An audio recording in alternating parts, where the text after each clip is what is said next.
Hi guys, and welcome back to my channel. So as you guys can see, I'm filming in a different setup today. So I'm actually in my living room, and as you can probably see, I have it all decked out for Easter at the moment, which I'm very excited about. I did actually do an Easter decorate with me video, which I think should be up by the time this video goes up. So if you do want to see me decorating the house, then I'll leave that video down below. I wanted to film in here because the lighting is getting really bad in the bedroom, and I feel like it's really dark on this side of the room, but it's kind of light on this side of the room, and I'm sitting right in front of a window. So yeah, it's not the best day today, I'm not gonna lie. It's very like grey and cloudy, but this is the only day that I have to film, so I really wanted to get this filming done today. So as you guys can see by the title of this video, this is another like Netflix recommendations. So I've done one of these before on my channel, but it was a while ago, but I'll leave that video down below and in the eye, which I think should be coming on this side. But I've found a lot of other TV shows and movies that I have really enjoyed recently. Some of them have been in favorites videos in the past, and some of them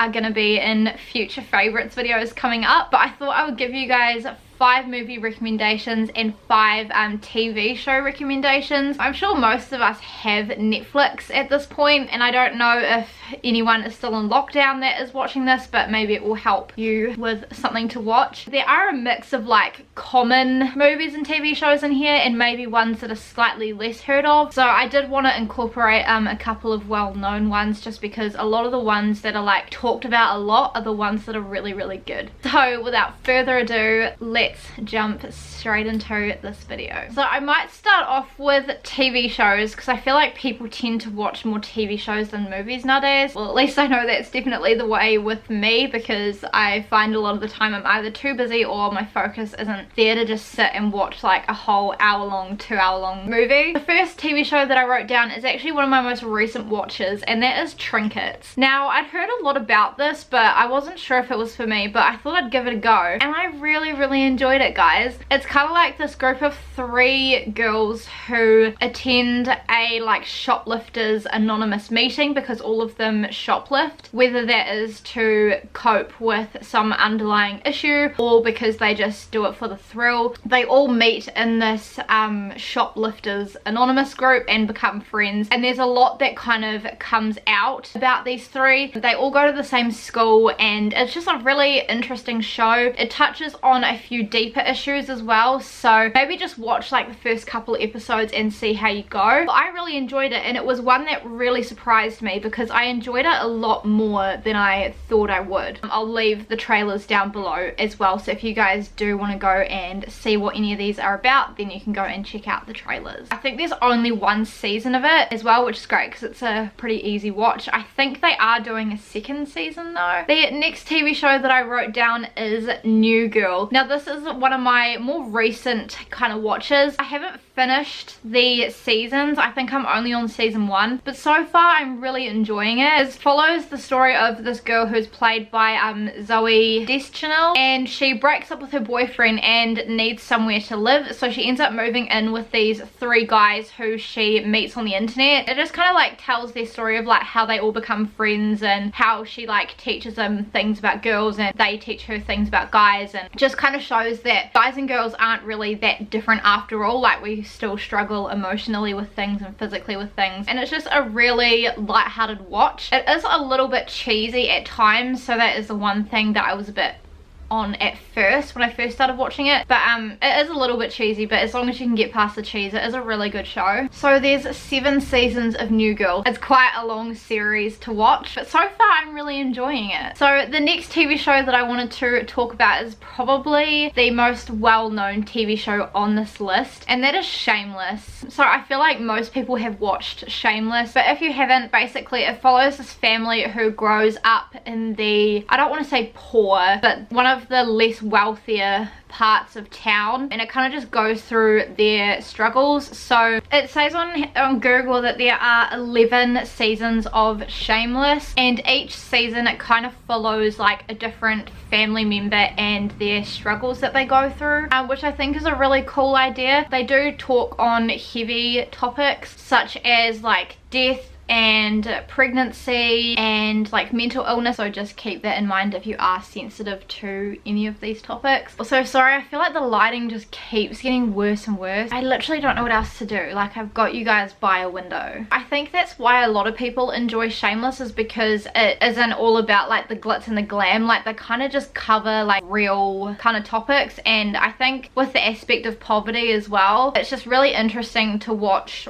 what some people go through. And I really think it's unique. There aren't really a lot of TV shows out there that kind of talk about this kind of stuff and kind of address these issues, so I think that's why it's a really popular show. It is a long one, but it is worth it, and it's kind of one of those like TV shows where a lot of episodes you don't have to have watched like up until that point for it to make sense. Like, you could kind of just watch like a random episode and it would make sense. So it's another great one to watch. The next one that I wanted to talk about is Emily in Paris. Now, this one is a more recent TV show that has been released. It's only got one season, and I pretty much binge watched the whole thing in about 2 days, and it's a really just light-hearted show. Emily works in like I think it's like a marketing company, and her boss is meant to go on a trip to Paris, but then her boss can't make it, so they send Emily over instead. And while she's over in Paris, she is like on Instagram, she is interning at a fashion company, so she's using her marketing skills in this fashion company. While she's over in Paris, she is like Instagramming everything, and she ends up going viral on Instagram and with all of her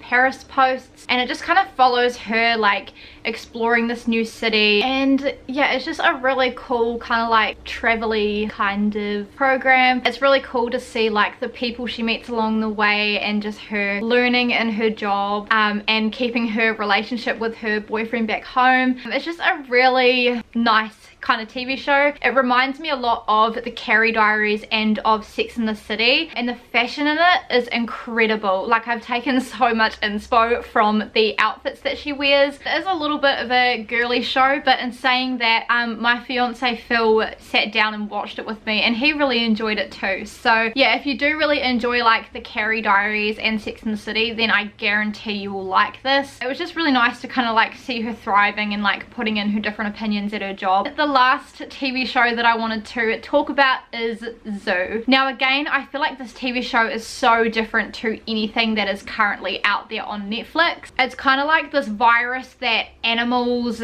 get, and it kind of changes their behavior, and it ends up being kind of like an animals versus humans, end of the world kind of story. I can't quite think of the right word to explain what that is, but yeah, basically it's just this disease that animals get, and they end up attacking humans. So now all the animals kind of join together and target humans. So like lions will work with like wolves, and dogs will work with like zebras and stuff like that, and they all kind of attack humans. So it's kind of like a human survival kind of situation. So there's 3 seasons of Zoo, and I've watched the whole lot. The only annoying thing with the show is that it did get discontinued, and it does leave you on a cliffhanger, which is a real pain in the ass. Like, I feel like you just need like one kind of finale episode to kind of wrap it all up. I do believe it is based on a book, so I do actually really want to read the book. As it kind of progresses, there's a lot that kind of happens with the animals attacking humans, and then humans end up turning on humans, and it's just so interesting and kind of like an end of the world kind of dystopian situation. So it takes you from places like Africa to America and all those kind of different places. The one thing I will say about it is that it is quite gory, so there were bits that I did have to look away because I just can't do gore at all. It does have a few familiar faces on it as well, which is really cool. I feel like it's one that's kind of not talked about a lot, but I did enjoy it a lot more than I thought I would enjoy it. Alrighty, so that was all for TV shows. So now we move on to movies. So the first movie that I wanted to share with you guys is probably the most recent movie I think that I've watched, and that is Falling in Love. Now, it sounds very cheesy, but I didn't actually realize when I was watching it, but it is a movie that is set here in New Zealand, which is really cool. So if you're not from New Zealand, a lot of the slang might not make sense if you're not from New Zealand. It's stars the same actress who is the main actress on Bring It On Fight to the Finish. Basically, she ends up losing her job and ends up getting broken up with by her boyfriend, and one night she applies for this ad on her computer, which is like this competition to win like an inn or a house that's fully paid for in New Zealand, and she lives in America. So yeah, she applies for it one night in a drunken state and she ends up winning the competition. So she travels over to New Zealand to this inn. It's not quite how it looks on the photos. In the photos it's very done up, and when she gets there it's very like old and run down. So it's kind of just like a movie of her learning about New Zealand culture and like doing up this old like mansion essentially to live in, which is really cool. And it's really interesting to like see the way that it's done up. I'm very interested in like home design and home styling and all that kind of stuff, so it was really interesting for me to kind of see how it was before and how it turned out afterwards. And again, because I'm from New Zealand, all of the slang in it and all of the phrases were just so relatable, because people overseas would be like, what does that even mean? And she was learning what everything meant as well, and it was just like a movie I could really relate to as a New Zealander. I enjoyed it a lot more than I thought I would. Again, Phil and I just clicked on it one random night having no clue what it was about, and we both thoroughly enjoyed it. The next movie that I wanted to talk about is Ocean's 8. Again, you guys have probably all heard about this. It's been in and out of the cinemas. Basically, Ocean's 8 tells the story of, again, people who steal. One lady who wants to steal this very expensive necklace at a gala, and she ends up like roping in a whole bunch of women to help her pull it off, just to, I think, just to see if she actually can like steal it and get away with it. This isn't me encouraging stealing. Obviously stealing is illegal, it is against the law and you should not do it, but it was just interesting to see them all work together and like try and pull off such a huge task. I feel like it is quite a girly movie, but again, Phil watched it and really enjoyed it as well. The next couple of movies are both like very girly movies, and they are probably ones that you want to watch on a girls' night. So the next one I want to talk about is Burlesque.